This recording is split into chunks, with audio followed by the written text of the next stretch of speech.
Ya tuvimos la postura del PRD sobre este mensaje de Calderón, ahora la posición del Partido Acción Nacional en voz del senador Felipe González. ¿Qué destacas de estos 5 años de gobierno del presidente Calderón y de su mensaje?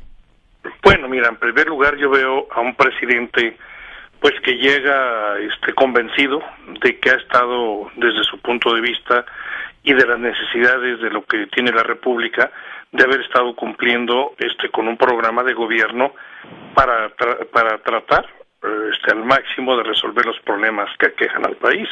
No creo que haya ningún presidente que pueda decir ya resolví los problemas del país. Algo importante que creo que se debe de ver es una libertad absoluta, como lo mencionó él, en cuanto a expresión, tanto la prensa como los partidos, etcétera. Bueno, pues creo yo que gracias a eso nunca se hubieran podido expresar así de un presidente antes del 2000. Por otro lado, pues me parece que los resultados que nos hizo ver en la cuestión de educación, lo que se ha avanzado, las nuevas universidades, los nuevos bachilleratos, cuánto hemos avanzado en puntaje, pues para ir tratando de dar una cobertura lo más amplia, porque al final del día el eje de la educación es lo que le da la base de lanzamiento para ser un país mejor. La cobertura de salud, que hoy por hoy que era algo que se veía inalcanzable. También por otro lado a mí me parece que siempre ha hecho énfasis todo esto sin seguridad, todo esto sin que combatamos la corrupción, la impunidad. Pues aunque tuviéramos estas áreas cubiertas, no valdría la pena si estuviéramos juzgados por el crimen.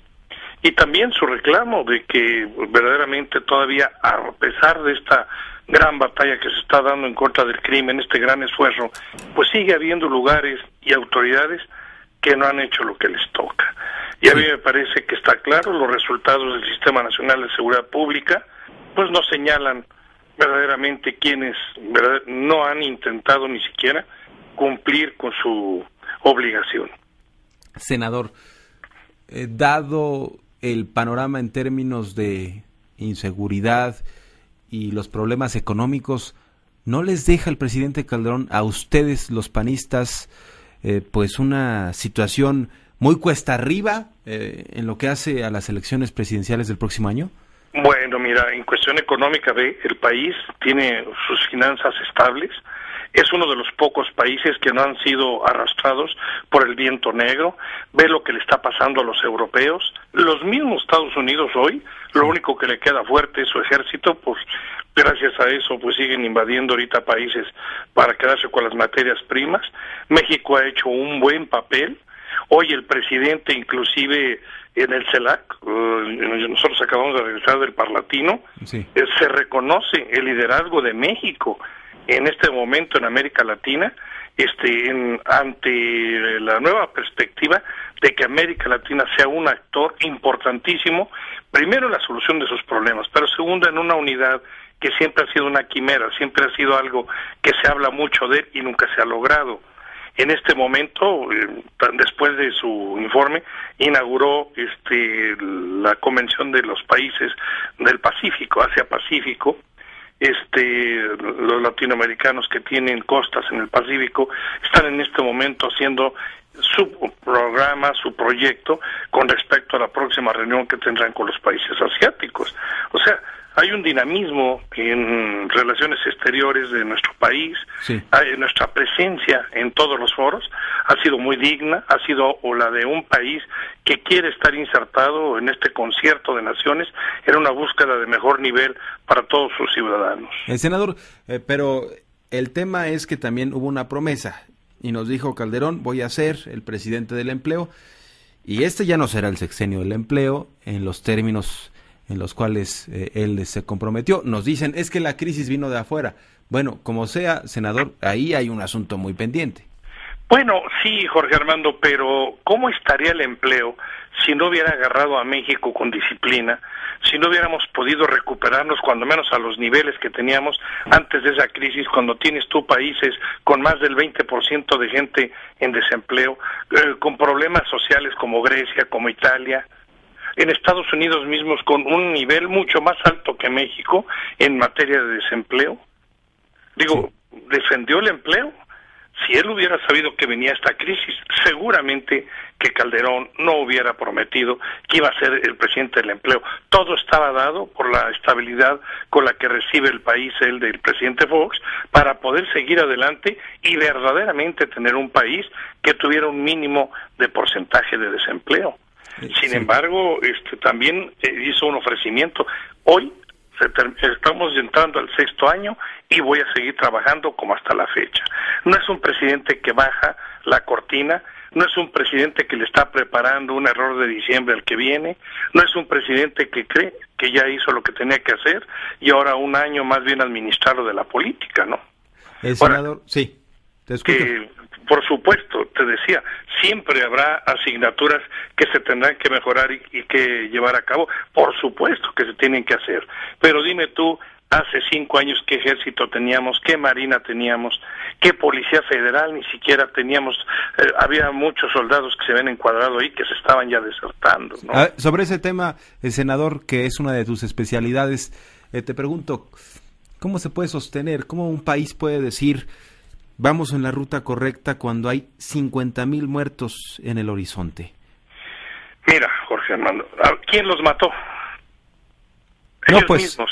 La capacidad de fuego. Ahí yo entiendo que hubo de todo, ¿no? Ellos mismos, el gobierno a ellos al gobierno y hasta civiles, ¿no? Tenemos 2,200. Las bajas colaterales que llaman. Nomás dime una cosa, Jorge Armando. Dime cuándo siquiera nos hemos preocupado por las familias de los policías, tanto municipales, estatales, federales, por los del Ejército y Marina, que fueron muertos en cumplimiento del deber. Hablamos de 50,000 muertos como una estadística, no como personas, como seres humanos que murieron. 2,200 gentes fueron policías y entre ellos 100 y tantos civiles que no debían de haber muerto y que están siendo investigadas sus muertes porque en algunos casos fueron errores de la autoridad por la Comisión Nacional de Derechos Humanos. No, senador, ahora, en este caso yo te pregunto, ¿se puede sostener entonces que vamos en la ruta correcta? O sea, que estos eran los costos que teníamos que pagar, senador, para que se acomodaran las cosas en el país.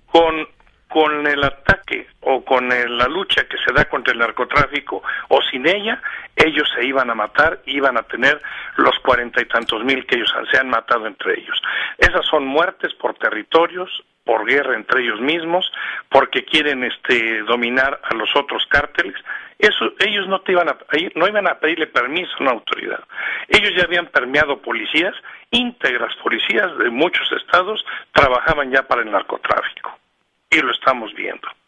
3,800 muertos han sido delincuentes que murieron enfrentados a la autoridad. Enfrentados. El resto, quita 2,200, 3,800 y pico, han sido muertos entre ellos mismos. ¿Por qué?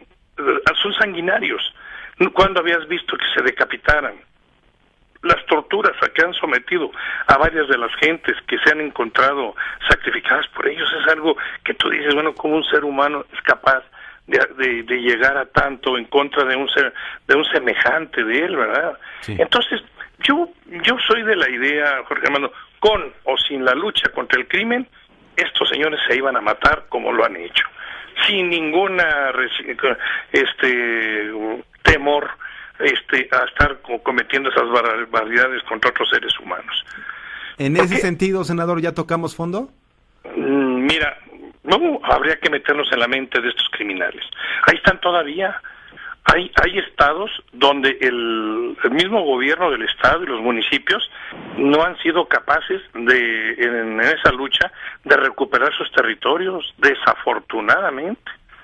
No se ha podido hasta el momento, creo yo, llegar a pensar que ya podríamos pensar que están bajo el imperio de la ley esa gente. Yo todavía lo pensaría un poco, sí. No creo. Senador, ahora, además, te voy a decir una cosa, acabamos de venir nosotros de ahí del Parlatino y estoy viendo los números de muertos en El Salvador, en Honduras, muy superiores a lo que hemos tenido ya nosotros. Eso es importante, ese punto es importante. Déjame hacerte una pregunta ingenua, siendo tú especialista en asuntos de seguridad. ¿Por qué en Estados Unidos no se están matando como nos estamos matando en México? Ellos lo administran. yo estoy seguro de que hay un mercado tolerado por ellos que les deja millones y millones, pero un día se les va a revertir. Yo nomás te voy a comentar una cosa. Dime quién ha presentado una denuncia ante un tribunal internacional en contra del gobierno de Estados Unidos, que sabemos que metió miles de armas en lo de receptor abierto y en Rápido y Furioso para que se mataran los mexicanos.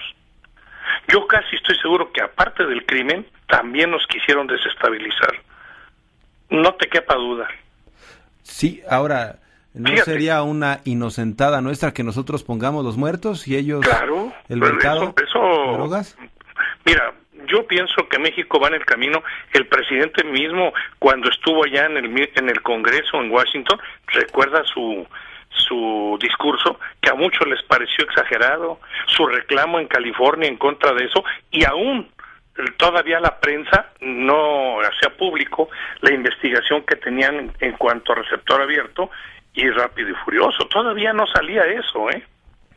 Sin embargo, sabíamos de que esta situación estaba empeorando y que de alguna parte estaban entrando, misiles ya, esos granadas antitanque que llegaron a entrar.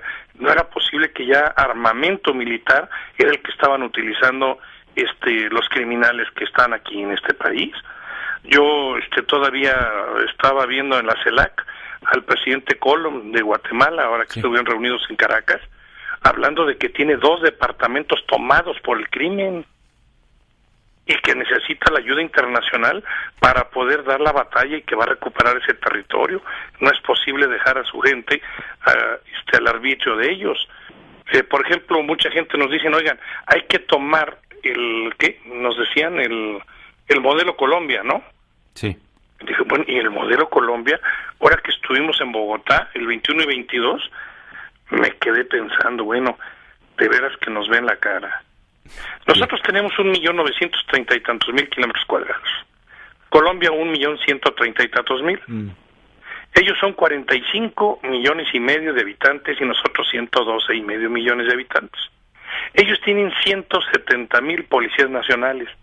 Nosotros tenemos 35.000 policías federales y un remedio de policía en muchos municipios, en unos ni siquiera hay, y las policías estatales, pues, si no llegan los federales, no le entran. Bueno, es que ahí mismo está una de las críticas, senador. ¿Cómo se intentó librar una batalla si, pues, una de las reglas básicas para ir a una guerra es primero a ver con quiénes cuento, con qué pelotón, quiénes sí, quiénes no? ¿Recuerdas tú que sabes mucho y yo he leído en varios libros de historia cómo hasta incluso los propios ejércitos romanos ahí el que se está sublevando lo ejecutan ahí, enfrente de los demás para que vean lo que es la lealtad? Bueno, no estoy pensando en ese asunto, pero lo que sí es que evidentemente se tuvo que haber hecho una depuración, limpiar la casa y ahora sí. ¿Con quiénes?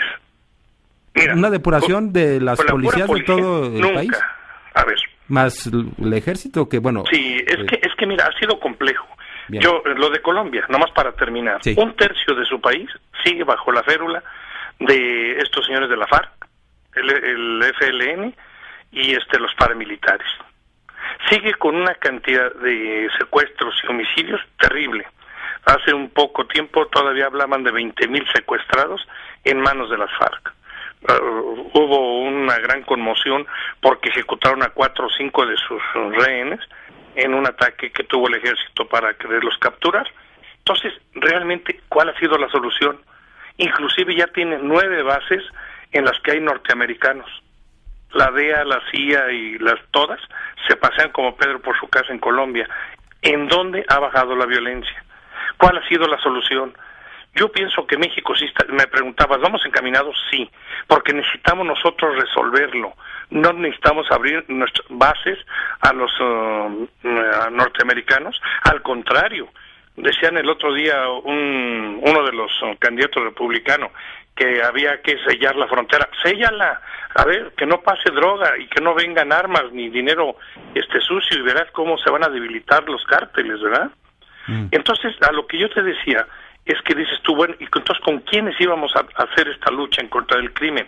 Bueno, se vio con unas instituciones que pocos países tienen, como el Ejército, la Marina y la Fuerza Aérea mexicanos. ¿Cómo? Reestructurando la Policía Federal a marchas forzadas, con policías, porque el Ejército, si bien es cierto que ha cambiado, sí, se ha modernizado, se ha preparado para el ataque al crimen, para poderlos contener, el Ejército mismo, ahorita la pregunta es, ¿qué, vamos a dejar el Ejército de Policía Nacional? No, necesitamos que se rehagan como quedó plasmado en la ley de la Sistema Nacional sí, de Seguridad Pública enero de 2008, que van más de 100,000 millones de pesos que se han dado para que se depuren y profesionalicen policías municipales, la Policía Federal, la estatal, las de aduanas, la fiscal, etcétera. O sea, bien, todas estas áreas se tienen que cumplimentar, Jorge, sí, o no vamos a hacerla.